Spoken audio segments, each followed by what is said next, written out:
भाजपा नेता राज्यवर्धन सिंह राठौड़ का बयान सामने आया है। उन्होंने कहा है कि प्रदेश में बीजेपी की सरकार बनने का दावा करते हुए कहा कि राजस्थान में भाजपा की सरकार प्रचंड बहुमत के साथ बन रही है।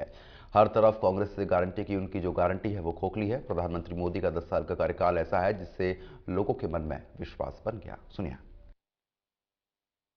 मैं आपको दो तीन चीजें बताता हूं और सबूत के साथ बताता हूं। वोटिंग परसेंटेज ज्यादा हुआ राजस्थान के अंदर। वोटिंग परसेंटेज तब ज्यादा होता है जब वोटर में, मतदाता में एक उत्साह होता है।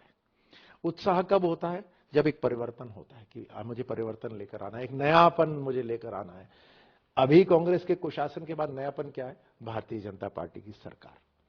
दूसरा, सब लोगों से जो मैंने बातचीत करी तो यही निकल कर आया कि साहब इस बार वोटर बहुत साइलेंट था, यानी अपने पड़ोसी को भी नहीं बता रहा था कि वोट कहां दिया है। ऐसे में एग्जिट पोल वालों को कितना बताया होगा और कितना नहीं बताया होगा, मुझे लगता है आप और हम इसका आकलन कर सकते हैं।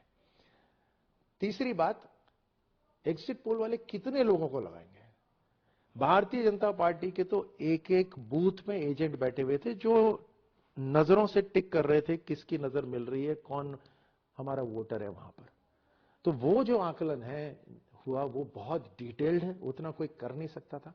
और उसी का पूरा फीडबैक, इन तीनों चीजों का जो फीडबैक है वो ये है कि भारतीय जनता पार्टी की सरकार एक प्रचंड बहुमत के साथ राजस्थान में बन रही है। 2 दिन के लिए और उन्हें खुश रहने दीजिए। वैसे भी वो अपने एक वायुमंडल के अंदर रहते हैं, खुद ही की सुनते हैं, खुद ही को देखते हैं शायद, क्योंकि इस धरातल से वो कटे हुए हैं। सरकार बनी रहने के लिए, सत्ता बनी रहने के लिए उन्होंने जो शर्त रखी थी वो लूट की शर्त थी। राजस्थान उसमें लूटा, वो कुर्सी उनकी बची रही।